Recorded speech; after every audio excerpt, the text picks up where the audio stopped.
পরীক্ষা দিয়েছেন ওভাবেই।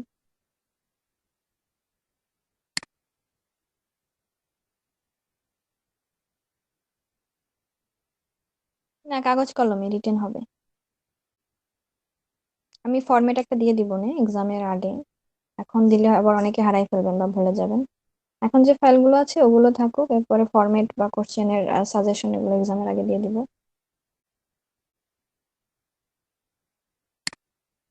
আমি তো ল্যাপটপ থেকে কানেক্টই হতে পারতেছি না, বাফারিং করতেছে সেদিনের মতো।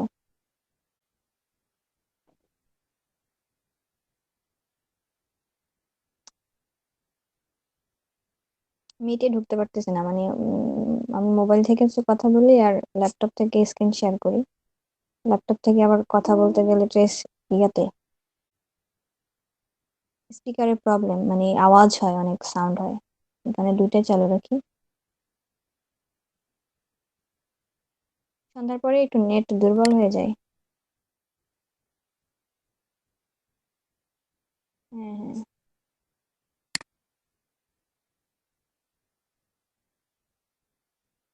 প্রেজেন্টই করা যাচ্ছে না, প্রেজেন্ট না করলে কেমনে পড়াবো?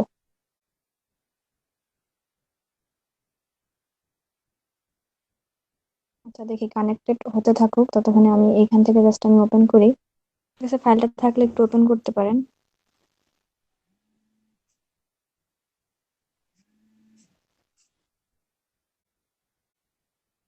ইম্পারেটিভ সেন্টেন্সটা একটু দেখেন, আমি বলি মুখে, পরে আপনারা একটু মিলাই নিয়েন।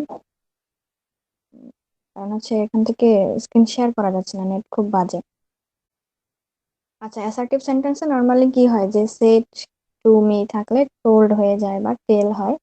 আর ইম্পারেটিভ সেন্টেন্সে হচ্ছে হয় মানে কমান্ড করা হয় কিংবা অর্ডার করা হয়, রিকোয়েস্ট করা হয়, তাই না? অ্যাডভাইস বা প্রপোজাল দেওয়া হয়। আচ্ছা, এই পড়াটা আমি হচ্ছে পড়ি যে in imperative sentences reported speech contains a command, order, request, advice আর প্রপোজাল এটসেট্রা। অর্থাৎ নর্মালি ইম্পারেটিভ সেন্টেন্স মানে কি আদেশ করা, নিষেধ করা কিংবা রিকোয়েস্ট করা, এই তিন চারটা বিষয়কে বোঝায়, এটাই বলছে।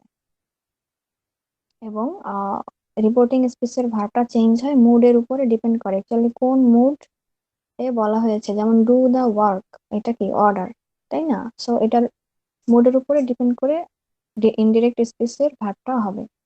তারপরে যদি বলা হয় যে প্লিজ কাম হিয়ার, এটা কি রিকোয়েস্ট, সো এটার কারণে ওই রিকোয়েস্টের উপরে ডিপেন্ড করে ভার্বটা চেঞ্জ হবে। আর কমা, ইনভার্টেড কমা, এটা উঠে যাবে। ঠিক আছে, যদি অর্ডার বোঝায় তাহলে এই ক্ষেত্রে হবে অর্ডার্ড হবে। যেমন আমি একটা এক্সাম্পল দেখাই, তাহলে বুঝতে সুবিধা হবে। ফর এক্সাম্পল, আমি যদি এক্সাম্পল দিই, the teacher said to the boys leave the room at once. এই যে টিচার হচ্ছে বয়েজদেরকে বললো যে এখনই রুম ত্যাগ করো। এই যে লিভ দ্য রুম, এখানে কি বলছে বলেন তো? মানে এখানে কি রিকোয়েস্ট করছে নাকি অর্ডার করছে টিচার?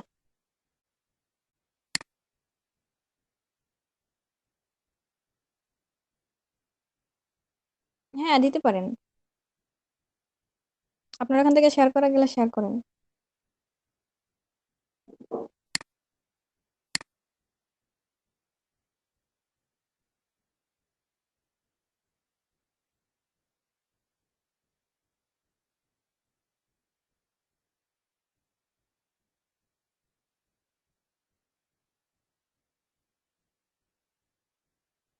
এই যে ন্যারেশনের যে শীটটা, এটার একদম শেষের দিকে ইম্পারেটিভ সেন্টেন্স।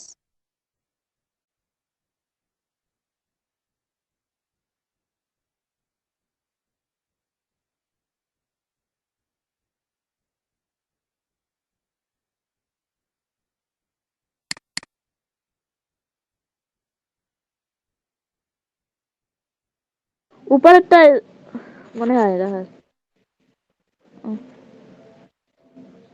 হ্যাঁ, হ্যাঁ এটা হ্যাঁ। একদম নিচের দিকে আসেন। না, এটা না, এটা তো ইন্টারোগেটিভ মনে হয়। এটা না, এটা ইন্টারোগেটিভ। তো উপরেরটা জানা একটু। হ্যাঁ, এই যে একদম উপরেরটা ইংলিশ ন্যারেশন এটা।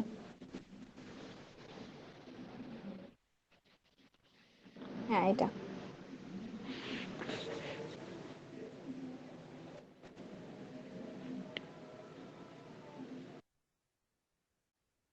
হ্যাঁ, আরো আরো স্ক্রল করতে হবে।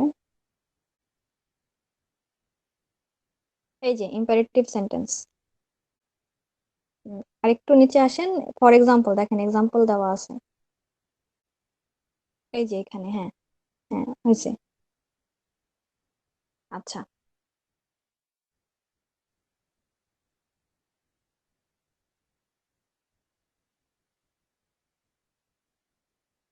এক্সাম্পলটা কই, এক্সাম্পলটা দেখেন যে এই যে the teacher said to the boys leave the room at once. আরেকটু নিচে আসবে, আরেকটু নিচে।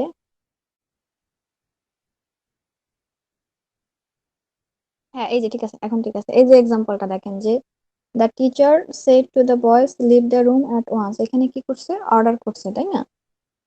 তাহলে কি হবে,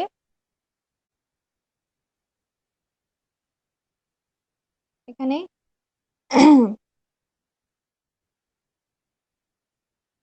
যেহেতু অর্ডার করেছে সেহেতু হবে the teacher order the boy, অর্থাৎ টিচার হচ্ছে বয়দেরকে অর্ডার করেছে।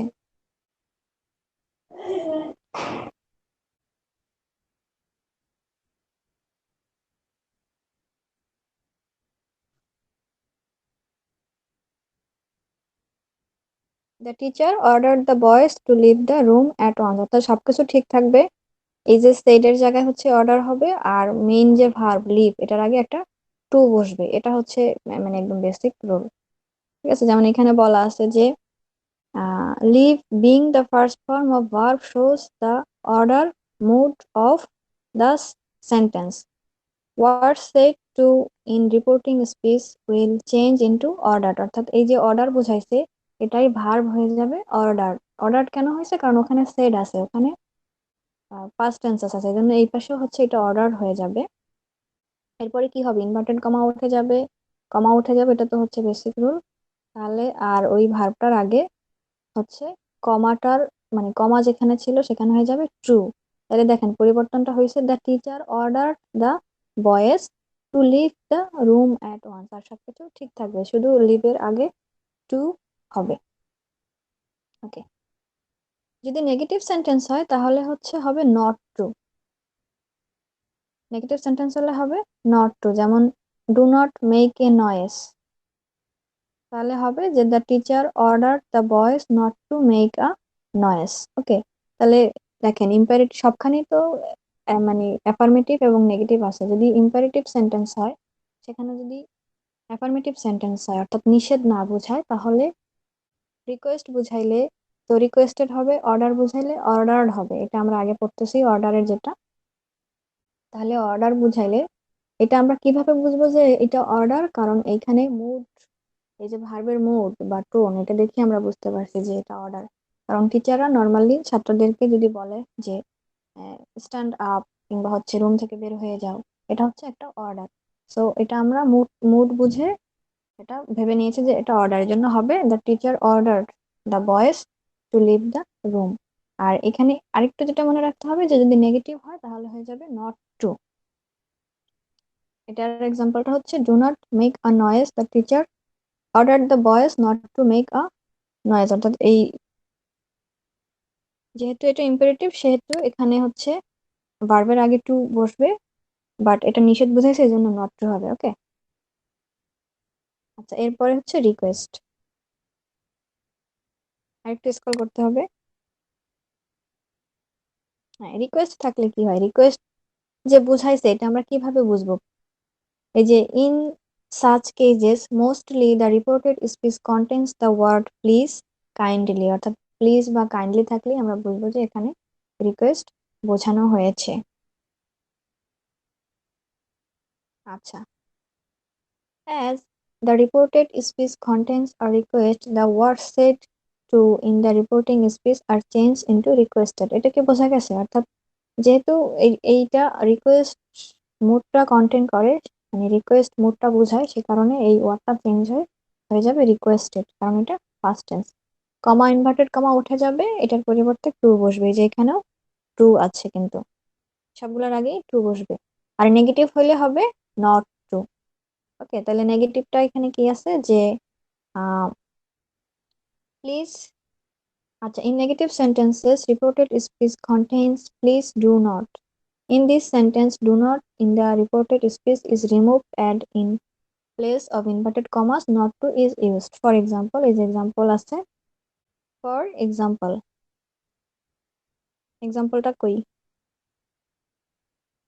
হ্যাঁ, এক্সাম্পলে দেখেন, এক্সাম্পল দেখলে এটা সহজে বোঝা যায়। ওকে, তাহলে আমরা অর্ডার করলাম, এটা হচ্ছে রিকোয়েস্ট। রিকোয়েস্ট বুঝাইলে the boy said to his friends please lend me your book. এখানে আমরা এটা যে রিকোয়েস্ট করছে এটা কিভাবে বুঝলাম?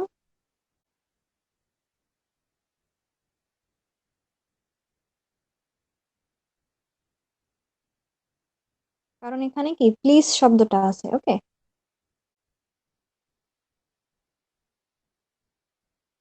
প্লিজ শব্দটা আছে, সেই কারণে হচ্ছে এটা রিকোয়েস্ট। এই কারণে হবে the boy requested his friend to lend him his book. দেখেন বাদ বাকি সবকিছু একই, জাস্ট এখানে যেহেতু মানে রিকোয়েস্ট বুঝাইছে প্লিজ দ্বারা, এই কারণে আমরা ওই যে আগে লিখছিলাম অর্ডার, এখানে হবে রিকোয়েস্টেড, অর্থাৎ বালকটি তার বন্ধুর কাছে অনুরোধ করলো।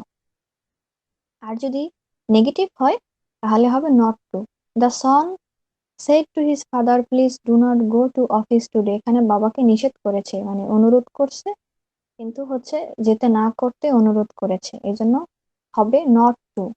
রিকোয়েস্টেড ঠিকই থাকবে, বাট যেহেতু নেগেটিভ ছিল, এই যে ডু নট ছিল, এই কারণে হবে নট টু। ঠিক আছে, তাহলে আমরা মানে অর্ডার যদি বুঝাই সেটা লিখতে পারবো অর্ডার দিয়ে, আর যদি রিকোয়েস্ট বোঝায় তখন লিখবো রিকোয়েস্টেড, আর বাদ বাকি নিয়ম সব এক। আর যদি অ্যাডভাইস বোঝায় মানে উপদেশ বোঝায় তাহলে ওই যে অর্ডার লিখেছি রিকোয়েস্ট লিখেছি ওই জায়গায় হবে অ্যাডভাইসড। ওকে, অ্যাডভাইসড, আর আর বাদ বাকি সবকিছু ঠিক থাকবে। কিন্তু এখানে হচ্ছে হ্যাঁ, বাদ বাকি সবকিছু ঠিক থাকবে। ফর এক্সাম্পল, আমি একটা এক্সাম্পল এখানে যেমন দেওয়া আছে, his father said to John work hard lest you should fail.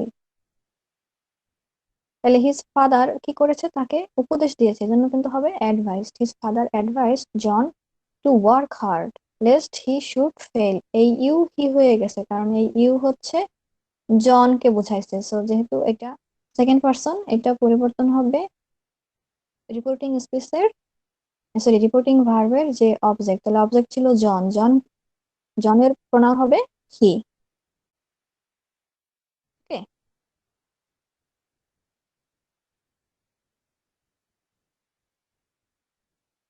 আচ্ছা, শেষের দিকে আরো কিছু এক্সাম্পল আছে, এগুলো আপনারা নিজেরা দেখে নিতে পারবেন, বাট মেইনলি হচ্ছে তিনটা। তিনটা কি কি? একটা হচ্ছে অর্ডার, একটা হচ্ছে রিকোয়েস্ট, আর একটা হচ্ছে অ্যাডভাইস। ওকে, অর্ডার রিকোয়েস্ট অ্যাডভাইস, এই তিনটা একটু বাসায় প্র্যাকটিস করবেন। ওকে, তাহলে নেক্সট ক্লাসে যে শুধু ইন্টারোগেটিভটা আছে, দেখবেন ইন্টারোগেটিভের ফাইলটা আলাদা দিয়েছি। এটা এই ফাইলে যেটা আছে ওটাতে ভালোভাবে রুলস দেওয়া নাই, একদম উপরের দিকে আছে ইন্টারোগেটিভ সেন্টেন্স, বাট ইন্টারোগেটিভের জন্য আমি আলাদা একটা ফাইল দিছি, ওইটা আমরা নেক্সট ক্লাসে পড়বো। আজকের জন্য যেহেতু আজকে স্টুডেন্ট একদমই কম, আমি আর সময় বাড়াবো না। এই তিনটার এক্সাম্পলটা একটু বাসায় দেখবেন আপনারা, ঠিক আছে? জি ম্যাম। ওকে, তাহলে ভালো থাকবেন।